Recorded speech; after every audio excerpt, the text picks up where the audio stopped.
Good morning students. BCom part second के company law के अंतर्गत मेंबरशिप ऑफ कंपनी में हम जो इससे पूर्व के वीडियो में हम डिस्कस कर चुके हैं कि मेंबर्स किसे कहते हैं और मेंबर्स कौन कौन बन सकते हैं।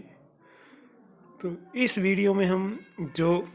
आपके साथ शेयर करना चाह रहे हैं मेथड्स ऑफ बिकमिंग मेंबर्स, यानी कि कंपनी में सदस्य बनने की जो विधियां हैं वो कौन कौन सी हैं। तो let us discuss. Number 1, bye subscribing और साइनिंग द मेमोरेंडम, यानी कि सीमा नियम पर हस्ताक्षर करके कोई भी व्यक्ति कंपनी का सदस्य बन सकता है। जैसे कि जो एक निजी कंपनी के मामले में यदि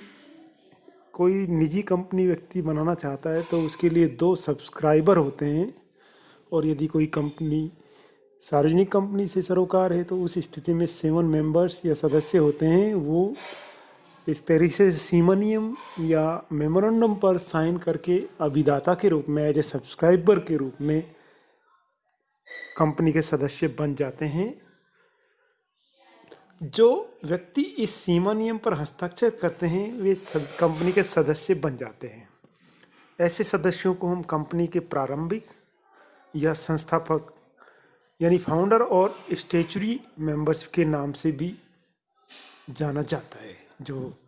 2 या 7 जो मेंबर्स हैं वो जो सीमा नियम पर साइनिंग कर रहे हैं या सिग्नेचर्स कर रहे हैं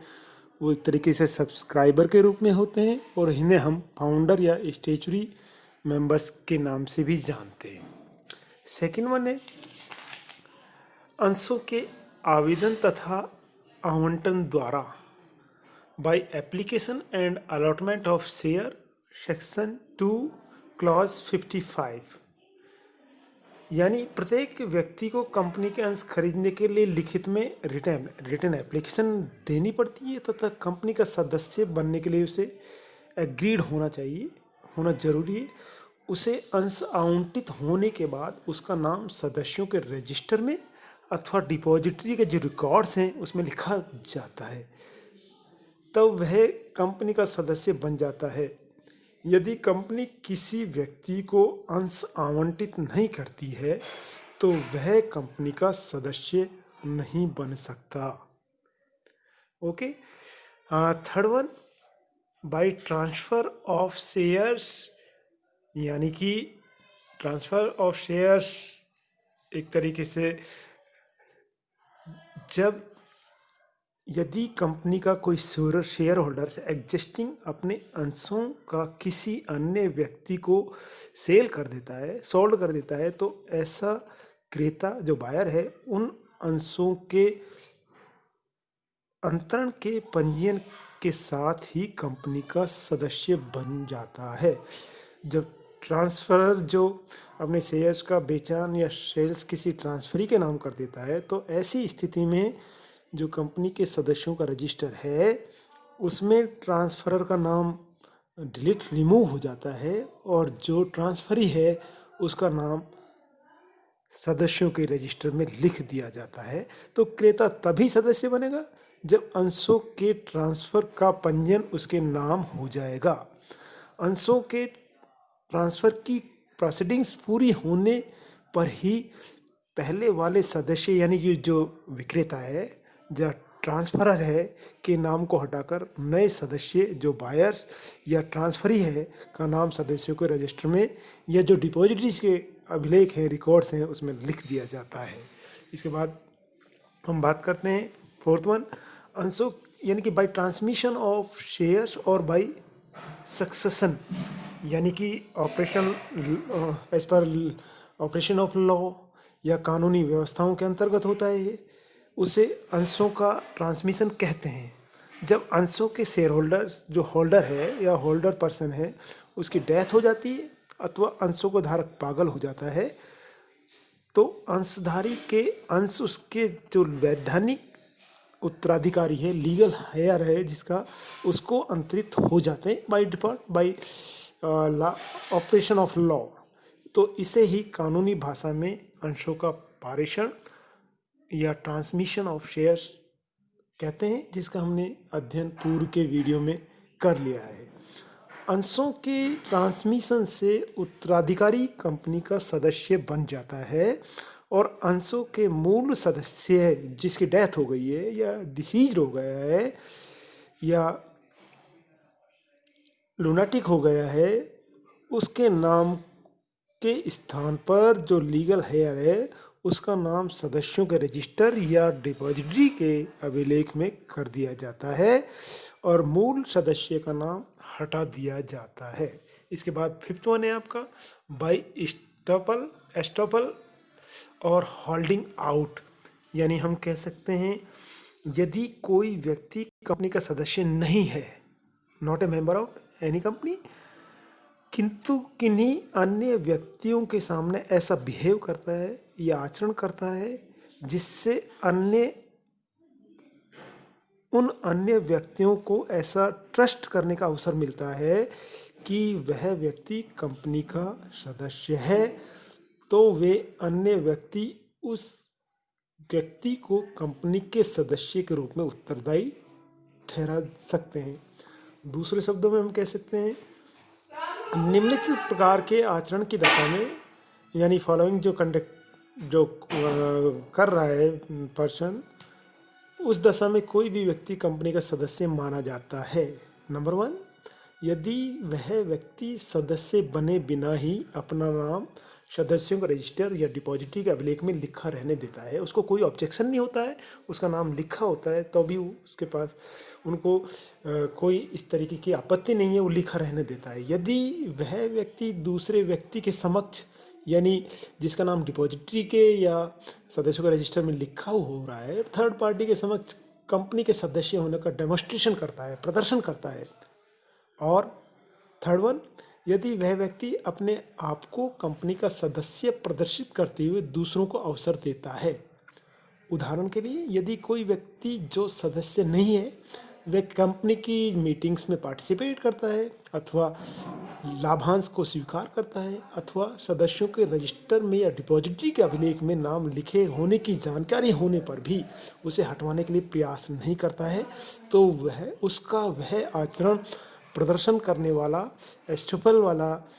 आचरण माना जाएगा और ऐसी दशा में कोई भी अन्य व्यक्ति उसे कंपनी का सदस्य मान सकता है। इसके बाद आपका सिक्स्थ वन है by conversion of debenture into share. Conservation of debenture into share, यानी कि जब जो ऋणपत्र हैं, किसी ऋणपत्र होल्डर है, वो कंपनी के समक्ष अपने ऋणपत्रों को कन्वर्ट करने के लिए आवेदन करता है अंशों में, तो उस स्थिति में उसका जो डिबेंचर्स पर जो उसको इंटरेस्ट मिलता है उसका राइट्स हट जाता है और उसे उसके बदले में उस मूल्य के नंबर ऑफ शेयर्स जारी किए जाते हैं। तो उस स्थिति में उस ऋणपत्रधारी जो होल्डर्स है जिसने अब शेयर्स ले लिए हैं, उसका नाम सदस्यों के रजिस्टर में लिख दिया जाता है। इसके अलावा नेक्स्ट वन है by having share for consideration, नगद के अतिरिक्त प्रतिफल में अंश प्राप्त करके। यदि कोई कंपनी किसी दूसरे व्यक्ति के चालू के व्यवसाय को खरीदती है, करंट जो बिजनेस है अनदर बिजनेस या कंपनी को खरीदती है, तो उसके प्रतिफल में अंश जारी कर देती है, तो उस व्यवसाय को बेचने वाला व्यक्ति उसको भी बदले में कुछ अंश जारी किए जाते हैं। तो उन अंशों के जारी करने के फलस्वरूप वह कंपनी चालू व्यवसाय वाली कंपनी या उसके पर्सन्स अंशधारी बन जाते हैं। रिजल्टेड ऐसे व्यक्ति भी कंपनी के सदस्य माने जाते हैं। नेक्स्ट हम यानी सदस्य किस तरीके से बनते हैं, प्रोसेस मेथड्स क्या है। इसके बाद जो इम्पोर्टेंट जो चीज़ आती है वो है टर्मिनेशन और सीजेशन ऑफ मेंबरशिप, यानी कि कंपनी के सदस्य उसकी मेंबरशिप किस तरीके से समाप्त होती है या उसको कैसे सीज किया जाता है। तो इसके दो कारण हैं। जो कंपनी में सदस्यता समाप्त होने के दो कारण, उनको दो क्लासेस में बांटा जा सकता है। नंबर एक, पक्षकार के कार्यों के कारण, by the act of the parties, यानी पक्षकार कुछ ऐसे कार्य कर रहे हैं तो उनकी उन एक्ट्स के रिजल्टेड उनकी मेंबरशिप है वो डिसमिसल मानी जाएगी या टर्मिनेशन उसका माना जाएगा। सेकंड वन है आपका बाय ऑपरेशन ऑफ लॉ, यानी कि कानून के प्रभावी होने पर सदस्यों की कौन सी कंडीशंस है जिसमें सदस्यों की मेंबरशिप, अंशधारियों की मेंबरशिप या सदस्यों की कंपनी में जो सदस्यता है उसको समाप्त कर दिया जाता है। तो number one, by the act of the party, यानी कि पार्टी कुछ ऐसे एक्ट करती हैं जिससे उसकी सदस्यता समाप्त मानी जाती है। Number one, by transfer of shares, अंश अंतरण द्वारा, जब कोई सदस्य अपने संपूर्ण अंश किसी अन्य व्यक्ति के नाम अंतरित या ट्रांसफर कर देता है तो उस ट्रांसफर करने वाले सदस्य की सदस्यता समाप्त हो जाती है तथा सदस्यता ठीक उसी समय समाप्त हो जाती है जब अंश अंतरण की प्रोसीडिंग्स पूरी हो जाती है। तो ऐसी दशा में अंतरिती जो ट्रांसफरी है कंपनी का सदस्य बन जाता है। ट्रांसफरर का नाम उस सदस्यों के रजिस्टर से हटा दिया जाता है। Second one, by forfeiture of shares, अंशों के हरण के द्वारा, जब कोई सदस्य अपने अंशों पर जो ओवरड्यूज हैं, बकाया, चाहे वो अलॉटमेंट पे बकाया हो या कॉल्स इन एरियर्स का भुगतान नहीं करता है तो कंपनी उन अंशों का हरण कर सकती है, फॉरफीचर ऑफ शेयर्स कर सकती है। और जब कंपनी फॉरफीचर ऑफ शेयर्स कर लेती है यानी वापस उनको विड्रॉ कर लेती है, कंपनी ले लेती है उस सदस्य से, जब कंपनी अपने अधिकार का उपयोग करके अंशों का हरण कर लेती है तो ऐसी दशा में अंशधारी का नाम सदस्यों के रजिस्टर में से हटा दिया जाता है और यह एक तरीके से टर्मिनेशन ऑफ मेंबरशिप मानी जाती है। थर्ड वन, अंशों के समर्पण द्वारा, बाय सरेंडर ऑफ शेयर, जब कोई अंशधारी अपने आप को अंशों की बकाया याचनाओं का भुगतान करने में फेलियर समझता है कि उसके पास इतने रिसोर्सेज नहीं है कि वो अंशों पर जो बकाया है, कॉल्स इन एरियर्स है या अलॉटमेंट ड्यूज है, ओवरड्यूज हैं, तो उस स्थिति में वह कंपनी को अंशों का समर्पण कर सकता है और अंशों का समर्पण करने पर भी अंशधारी की सदस्यता समाप्त हो जाती है। इसके बाद फोर्थ वन,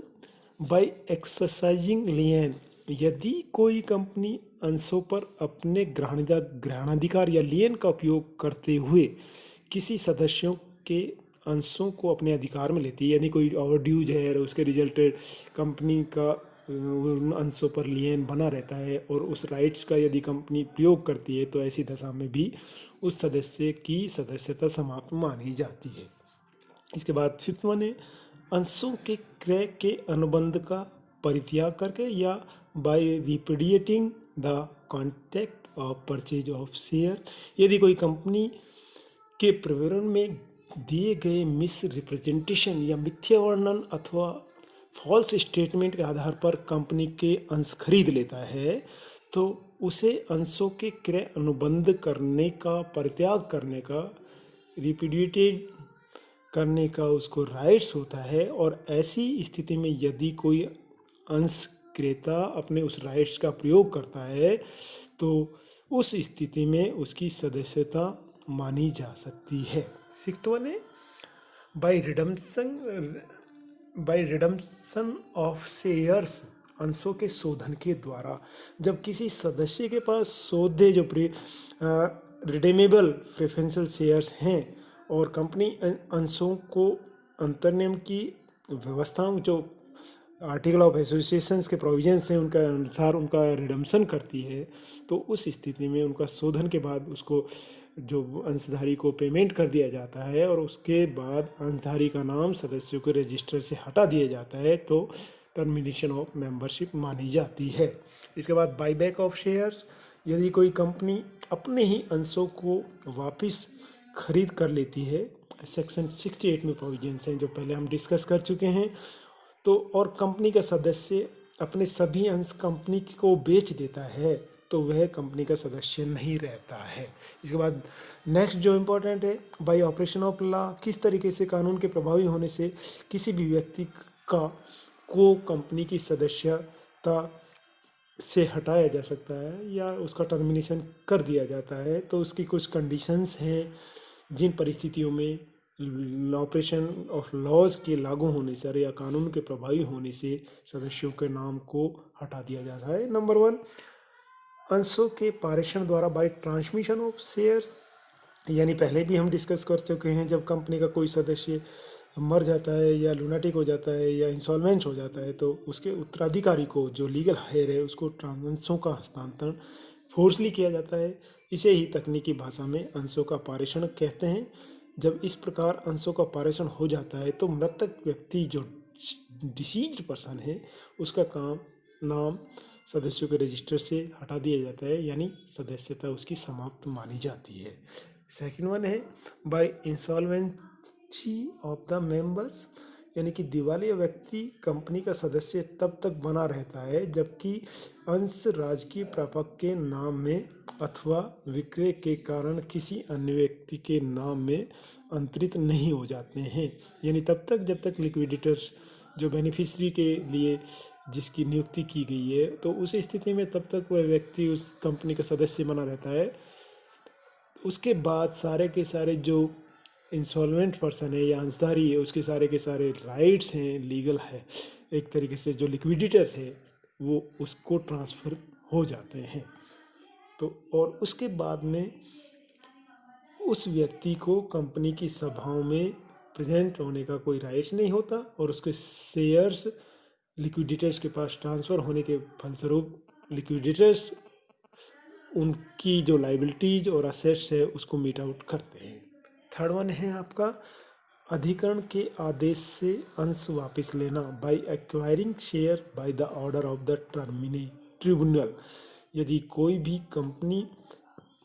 प्राधिकरण के ट्रिब्यूनल के आदेश अनुसार किसी भी व्यक्ति को अंश को वापस लेने का अधिकार रखती है और ऐसी दशा में उस व्यक्ति की कंपनी में सदस्यता समाप्त हो जाती है। और नेक्स्ट लास्ट वन इम्पॉर्टेंट है, कंपनी के डिसोल्यूशन ऑफ कंपनी, यानी कि जब कंपनी का समापन कर दिया जाता है तो कंपनी के विघटन के साथ ही सदस्यता की भी समाप्ति हो जाती है। कंपनी समापन के दौरान तक वह सदस्य बना रहता है। जैसे ही कंपनी की डिसोल्यूशन या कंपनी के विघटन की प्रोसीडिंग्स कंप्लीट होती है, उसकी सदस्यता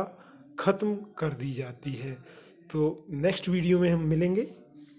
सदस्यों के क्या राइट्स होते हैं और उनकी क्या ड्यूटीज होती हैं तथा सदस्य तथा अंशधारी के बीच में क्या डिस्टिंग्विश या डिफरेंसेस होते हैं। तो बहुत बहुत सभी को बहुत बहुत धन्यवाद। Take care, thank you.